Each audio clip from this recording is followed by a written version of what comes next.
വ്യാപാര മേഖലയിൽ 80 വർഷത്തെ പാരമ്പര്യവുമായി ആഭരണ വിസ്മയങ്ങളുടെ ഒട്ടേറെ പുതുമകൾ ഒരുക്കി സാറ ഗോൾഡൻ ഡയമണ്ട്സ് എടവണ്ണ. ഞാനിപ്പോ ഉള്ളത് സിഗ്മ ഹോം അപ്ലയൻസിലാണ്. മറ്റുള്ളവർ ആയിരങ്ങൾ ഈടാക്കുന്ന അഡീഷണൽ വാറണ്ടി സിഗ്മ ഹോം അപ്ലയൻസിൽ തികച്ചും സൗജന്യം. അപ്പോൾ ഇനി ഒന്നും നോക്കേണ്ട, കൂടുതൽ വിവരങ്ങൾ അറിയാനും നിങ്ങളുടെ പ്രൊഡക്റ്റ് പർച്ചേസ് ചെയ്യാനും ഇപ്പോൾ തന്നെ സിഗ്മ ഹോം അപ്ലയൻസ് സന്ദർശിക്കും. എടവണ്ണയുടെ വ്യാപാര സമൃദ്ധിക്ക് ഇനി പൊന്നിൻ തിളക്കം. ഈ നാടറിയുന്ന jewellery Hiba golden diamonds, opposite Federal Bank, Edavanna. ഏറ്റവും മികച്ച ഗുണമേന്മയിലുള്ള ഇന്ത്യൻ ആൻഡ് ഇമ്പോർട്ടഡ് ഗ്രാനൈറ്റുകൾ, പുതിയ മോഡലുകളിലുള്ള സാനിറ്ററി വെയറുകൾ, CP fittings, Emirates tiles and sanitaries, near Seethi Haji bridge, Nilambur road, Edavanna. മുഖ്യമന്ത്രി പിണറായി വിജയനെ പരിഹസിച്ച് പ്രതിപക്ഷ നേതാവ് VD സതീശൻ മുഖ്യമന്ത്രി കപടഭക്തി കാണിക്കുന്നുവെന്ന് അദ്ദേഹം ആരോപിച്ചു. CPIM-ഉം BJP-യും അയ്യപ്പ സംഗമം രണ്ടായി നടത്തേണ്ടിയിരുന്നില്ലെന്നും ഒരുമിച്ചിരുന്നാൽ മതിയായിരുന്നുവെന്നും VD സതീശൻ പരിഹസിച്ചു. ഇതൊന്നും സർക്കാരിന്റെ ജോലിയല്ല. സർക്കാർ, പ്രത്യേകിച്ചും മുഖ്യമന്ത്രി, കപടഭക്തി കാണിച്ച് ഒരു ഭക്തിയുടെ ഒരു പരിവേഷം ഉണ്ടാക്കി പണ്ട് ശബരിമലയിൽ ചെയ്തതിന്റെ പ്രായശ്ചിത്തം ചെയ്യാൻ ശ്രമിക്കുകയാണ്. മാത്രമല്ല, അദ്ദേഹം എന്ത് മെസ്സേജാണ് ഈ പരിപാടിയിൽ കൊടുക്കാൻ നടക്കുന്നത്? മാസ്റ്റർ പ്ലാൻ എന്ന് പറയുന്നത് 10ാമത്തെ വർഷം ഇലക്ഷന്റെ തൊട്ടിപ്പുറത്ത് മാസ്റ്റർ പ്ലാൻ ഇലക്ഷൻ ഡിക്ലെയർ ചെയ്യാൻ പോവാണ്. ലോക്കൽ ബോഡി, അത് കഴിഞ്ഞ അസംബ്ലി. ഇപ്പോഴാണ് ശബരിമലയുടെ വികസനത്തെ പറ്റി ആലോചിച്ചത്. കാപട്യമാണ് കാണിക്കുന്നത്. കാപട്യമാണ്. ശബരിമലയ്ക്ക് വേണ്ടിയിട്ടുള്ള ഒരു ആവേശം വന്നത് 9 കൊല്ലം ഭരിച്ചപ്പോഴും ഉണ്ടായില്ല. അവിടെ ഒരു വികസന പ്രവർത്തനം നടത്തിയില്ല. UDF-ന്റെ കാലത്ത് ചെയ്ത 112 ഹെക്ടർ സ്ഥലം വനഭൂമി സങ്കീർണമായ നടപടിക്രമങ്ങളിലൂടെ ഏറ്റെടുത്ത് അവിടെ വികസന പ്രവർത്തനം നടത്തിക്കൊണ്ടിരിക്കുന്നത് മുഴുവൻ നിലച്ചുപോയി. അപ്പൊ ശബരിമലയോട് ഇപ്പൊ കാണിച്ചത് കപടഭക്തിയാണ്. പിന്നെ യോഗി ആദിത്യനാഥിന്റെ സന്ദേശവും മറ്റു ചില കാര്യങ്ങളും കൂടിക്കഴിഞ്ഞപ്പോ എന്താണ് ഉദ്ദേശിച്ചതെന്ന് മനസ്സിലായല്ലോ എല്ലാവർക്കും. ഞങ്ങൾ പറഞ്ഞല്ലോ, BJP-യുമായി അവിശുദ്ധമായ ഒരു ബാന്ധവം കേരളത്തിലെ CPM-നുണ്ട്. അതിന്റെ ഏറ്റവും ഒടുവിലത്തെ ഉദാഹരണമാണ് യോഗി ആദിത്യനാഥിന്റെ സന്ദേശം. ഈ പരിപാടിയിൽ വളരെ ക്ലിയറാണ്. കേരളത്തിലെ ജനങ്ങൾക്ക് ഇതൊക്കെ കണ്ടാൽ മനസ്സിലാക്കാൻ കഴിയുന്ന സാമാന്യ ബുദ്ധിയുണ്ട്. പിന്നെ ഇന്നലെ വികസന സദസ്സ്, ഞാൻ ഇലക്ഷൻ ഡിക്ലെയർ ചെയ്യാൻ പോവാണ്. ഇലക്ഷന്റെ നറുക്കെടുപ്പ് കഴിഞ്ഞാൽ ഇലക്ഷൻ ഡിക്ലെയർ ചെയ്യാൻ പോകുമ്പോഴാണ് ഈ വികസനത്തെക്കുറിച്ച് ആലോചിക്കുന്നത്. എന്തൊരു മൗഢ്യമാണ് അത്! മര്യാദയ്ക്ക് ലോക്കൽ ബോഡികൾക്ക് പൈസ കൊടുത്തിട്ടില്ല. ലോക്കൽ ബോഡികളെ ശ്വാസം മുട്ടിച്ചു വന്ന ഗവൺമെന്റാണ്. എന്നിട്ട് അവിടെ നിന്ന് തന്നെ പൈസ എടുത്തിട്ടുണ്ട് വികസന സദസ്സ് നടത്താൻ വേണ്ടി നടത്തുന്ന ശ്രമം. എന്നിട്ട് പ്രതിപക്ഷത്തെ പരിഹസിക്കുകയാണ്. മുഖ്യമന്ത്രിയാണ് പരിഹാസപാത്രമായി ജനങ്ങളുടെ മുമ്പിൽ നിൽക്കുന്നത്. ഇപ്പൊ കോൺക്ലേവ് നടത്തുന്ന ബഹളമാണ്. അവസാനമായപ്പോ ഇതൊക്കെ തുടക്കത്തിലല്ലേ, ഗവൺമെന്റ് അധികാരത്തിൽ വരുമ്പോഴല്ലേ എന്ത് ചെയ്യണം, എങ്ങനെ ചെയ്യണം, ആരോഗ്യരംഗത്ത് എന്ത് ചെയ്യണം, വിദ്യാഭ്യാസ രംഗത്ത് എന്ത് ചെയ്യണം, തീരദേശത്ത് എന്ത് ചെയ്യണം, മലയോരത്ത് എന്ത് ചെയ്യണം, പട്ടികജാതിക്കാർക്ക് പട്ടികവർഗക്കാർക്ക് എന്ത് ചെയ്യണം, കർഷകർക്ക് എന്ത് ചെയ്യണം എന്ന് ആലോചിക്കണത്. ഇത് പോയി ഇനിയിപ്പോ ഇവരെ ആലോചിച്ചിട്ട് കാര്യമില്ലല്ലോ.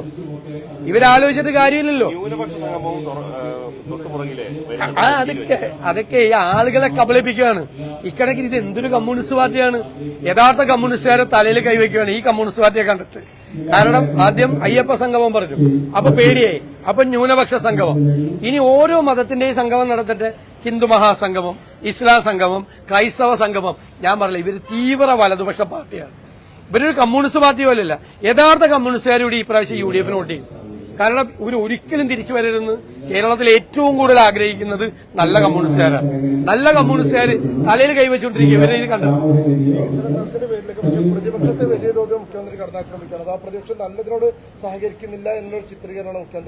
ഞങ്ങൾ ഈ സംസ്ഥാനത്തെ ഏത് നല്ല കാര്യത്തോടാണ് സഹകരിക്കാത്തത്? ഈ 10ാമത്തെ വർഷം തെരഞ്ഞെടുപ്പിന് മുമ്പിൽ കാണിക്കുന്ന ഈ നാടകങ്ങളോട് സഹകരിച്ചാൽ ഞങ്ങളെക്കുറിച്ച് ജനങ്ങൾ എന്ത് വിചാരിക്കും? ഞങ്ങൾ ഈ സംസ്ഥാനത്തെ ഏത് കാര്യമായിട്ട് ഇൻവെസ്റ്റേഴ്സ് മീറ്റ് വെച്ചല്ലോ, ഞങ്ങൾ അവിടെ പോയി ഫുൾ സപ്പോർട്ട് കൊടുത്തല്ലോ. വ്യവസായ വികസനത്തിന് വേണ്ടി, സംസ്ഥാനത്തിന്റെ പൊതുവായ വികസനത്തിന് വേണ്ടി മേജറായിട്ട് എതിർത്തിട്ടുള്ള ചില കാര്യമുള്ളൂ. എന്താണ് ഞങ്ങൾ എതിർത്തത്? കേരളയിൽ എതിർത്തു, ഇപ്പോഴും എതിർക്കും. കേരളയിൽ കൊണ്ടുവരട്ടെ, ഞങ്ങൾ എതിർക്കും. അത് കേരളത്തെ പാരിസ്ഥിതികമായി തകർക്കും, സാമ്പത്തികമായി തകർക്കും. അല്ലാതെ തന്നെ അതുവഴി ഉണ്ടാകുന്ന ലക്ഷ്യം പൂർത്തീകരിക്കാൻ കഴിയും. അല്ലാതെ ഇതുപോലത്തെ നാടകങ്ങൾക്ക് ഞങ്ങളെന്തിനാ കൂട്ടുനിൽക്കണം? ഞങ്ങളെന്തിനാണ് മുഖ്യമന്ത്രി പരിഹാസപാത്രമായ പോലെ പ്രതിപക്ഷം പരിഹാസപാത്രമാവേണ്ട ആവശ്യമില്ല. ഞങ്ങൾക്ക് കൃത്യമായി കേരളത്തെ വികസനത്തെക്കുറിച്ച് ധാരണകൾ ഞങ്ങൾ അവതരിപ്പിക്കും. ജനുവരി ഞങ്ങൾ അധികാരത്തിൽ വരുമ്പോൾ എന്താണ് കേരളത്തിൽ ചെയ്യാൻ പോകുന്നത്? വിദ്യാഭ്യാസ രംഗത്ത് ഞങ്ങൾ എന്ത് ചെയ്യും? ഞങ്ങൾ ആരോഗ്യരംഗത്ത് എന്ത് ചെയ്യും, മലയോരത്ത് ഞങ്ങൾ എന്ത് ചെയ്യും, തീരദേശത്ത് എന്ത് ചെയ്യും എന്ന് ഞങ്ങൾ കൃത്യമായി പറയും. കേരളം സാമ്പത്തികമായി തകർന്ന ഈ കേരളത്തെ രക്ഷിക്കാൻ UDF-ന് പദ്ധതികളുണ്ട്. അതൊക്കെ ഞങ്ങൾ ജനുവരി പറഞ്ഞോളാം. ജനുവരിയിൽ ഞങ്ങൾ പറയാം. ഇത് 10 കൊല്ലം ഭരിച്ച് കേരളത്തെ നശിച്ച് നാറാണക്കല്ല് പോലെ ആക്കി തകർത്ത് തരിപ്പണമാക്കി ഇട്ട് ഇവര് പോവാണ്. എന്നിട്ട് പോണ പോയിക്കാണ് നമ്മളെ വികസനത്തെ കുറിച്ച് നമുക്ക് ക്ലാസ് നമ്മൾ ചെന്നില്ല എന്ന് പറയുന്നത് ഒരർത്ഥമില്ല. കാപട്യമാണ് മുഴുവൻ.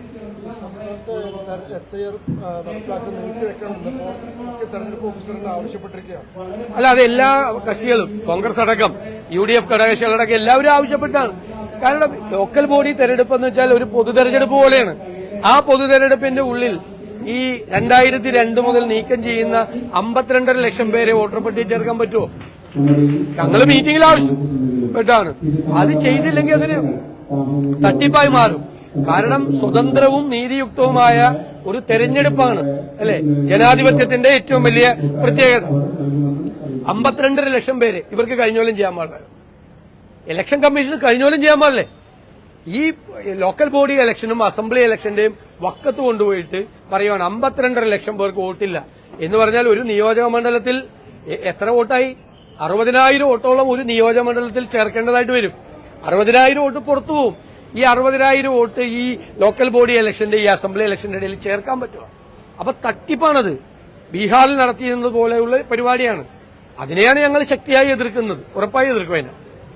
അതിനെ അയ്യപ്പ സംഗമം നടന്നപ്പോൾ അതിൽ BJP ലീഡേഴ്സിന് സംസ്ഥാന പ്രസിഡന്റടക്കം വേദിയിടം കിട്ടിയില്ല, അവരൊക്കെ സീറ്റ് ഉണ്ടായിരുന്നില്ല എന്ന് പറയുന്നുണ്ട്. അവരൊക്കെ താഴെ എത്തി അറിയുന്നൊരു വിമർശനം. അതൊന്നും അവര് നടത്തിയ പരിപാടിയെ കുറിച്ച് നമ്മളെ കമന്റ് പറയേണ്ട ആവശ്യം എന്താ? അവരെന്തിനാ പരിപാടി നടത്തിയത്? യോഗി ആദിത്യനാഥ് മെയിൻ അയ്യപ്പ സംഗമത്തിൽ, സർക്കാർ നടത്തിയ അയ്യപ്പ സംഗമത്തിൽ മെസ്സേജ് കൊടുത്തിട്ട് പിന്നെ ഇവരെന്തിനാ വേറെ നടത്തണം? ഇവര് വേറെ നടത്തേണ്ട ആവശ്യം എന്താ? അവരെ ഏറ്റവും വലിയ നരേന്ദ്രമോദി കഴിഞ്ഞാലുള്ള ഏറ്റവും വലിയ നേതാവ് മറ്റേ അയ്യപ്പ സംഗമത്തിൽ ഇവരും കൂടി അവിടെ പോയിരുന്നാൽ മതിയായിരുന്നല്ലോ. അപ്പൊ എല്ലാം തേഞ്ഞേനെ. അതായിരുന്നു കറക്റ്റ്.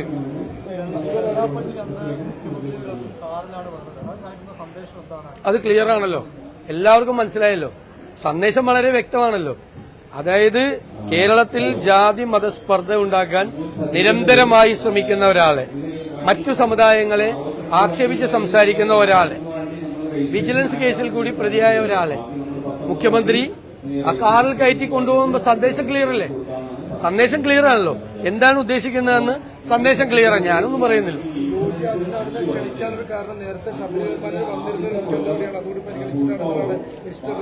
ഇന്ത്യയിൽ ഒരുപാട് മുഖ്യമന്ത്രിമാരുണ്ടല്ലോ. യോഗി ആദിത്യനാഥാണ് പിണറായി വിജയനെ പറ്റി ഏറ്റവും നല്ല കൂട്ട്. കാരണം ഇപ്പൊ ആ ലൈനാണ്. കഴിഞ്ഞ പാർലമെന്റ് ഇലക്ഷൻ കഴിഞ്ഞതിന് ശേഷം, അതിനു മുമ്പ് ന്യൂനപക്ഷ പ്രീണനമായിരുന്നു.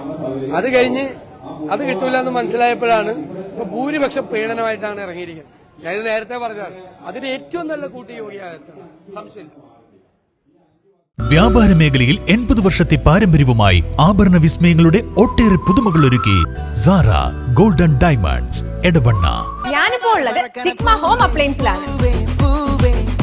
മറ്റുള്ളവർ ആയിരങ്ങൾ ഈടാക്കുന്ന അഡീഷണൽ വാറണ്ടി സിഗ്മ ഹോം അപ്ലയൻസിൽ തികച്ചും സൗജന്യം. അപ്പോൾ ഇനി ഒന്നും നോക്കേണ്ട. കൂടുതൽ വിവരങ്ങൾ അറിയാനും നിങ്ങളുടെ പ്രൊഡക്റ്റ് പർച്ചേസ് ചെയ്യാനും ഇപ്പോൾ തന്നെ സിഗ്മ ഹോം അപ്ലയൻസ് സന്ദർശിക്കും. എടവണ്ണയുടെ വ്യാപാര സമൃദ്ധിക്ക് ഇനി പൊന്നിൻ തിളക്കം. ഈ നാടറിയുന്ന jewellery Hiba golden diamonds, opposite Federal Bank, Edavanna. ഏറ്റവും മികച്ച ഗുണമേന്മയിലുള്ള ഇന്ത്യൻ ആൻഡ് ഇമ്പോർട്ടഡ് ഗ്രാനൈറ്റുകൾ, പുതിയ മോഡലുകളിലുള്ള സാനിറ്ററി വെയറുകൾ, CP fittings, Emirates tiles and sanitaries, near Sidi Haji bridge, Nilambur road, Edavanna.